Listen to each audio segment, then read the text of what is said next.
और विज्ञान पे बहुत सारी क्वेरीज आ रही है, मैं उसको आपको बता देता हूँ। देखिए मूल भाव ये है कि अगर आपकी राइट नॉस्ट्रल से श्वास आ रही है तो ये आपका सूर्य स्वर है, लेफ्ट से आ रही है तो ये आपका चंद्र स्वर है।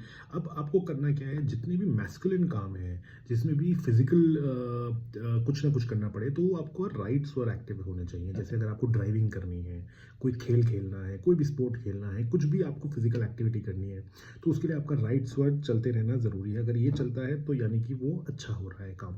अगर आपको कोई भी लेज़ी काम करना है, आपको कोई ऐसा काम करना है जिसमें ज़्यादा एफर्ट की ज़रूरत नहीं है, तो आप वो लेफ़्ट स्वर में करें, तो वो आपके लिए अच्छा रहेगा। अब कई लोग कहते हैं कि जी हमारा तो लेफ़्ट स्वर चल रहा था, जैसे सोने का काम है, आप सोएँ तो कोशिश कीजिए लेफ़्ट स्वर में सोएँ। तो अब कोई कहता है कि जी हमारा तो लेफ़्ट स्वर चल नहीं रहा होता, राइट स्वर चल रहा होता है, या राइट स्वर का जो काम होता है, जैसे ड्राइविंग कर रहे हैं, खाना खाना है, तो लेफ़्ट स्वर चल रहा है, तो उसमें क्या करें? देखिए अगर आप लेफ़्ट इसको बंद कर देंगे थोड़ी देर के लिए, तो अपने आप राइट स्वर एक्टिव हो जाएगा।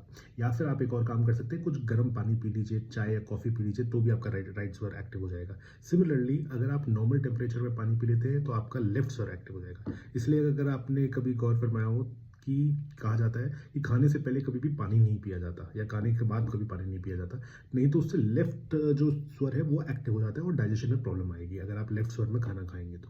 मैं उम्मीद करता हूँ आपको समझ में आ गया होगा, पर फिर भी कोई क्वेरी है तो आप मुझे कमेंट सेक्शन में डाल सकते हैं। Thank you.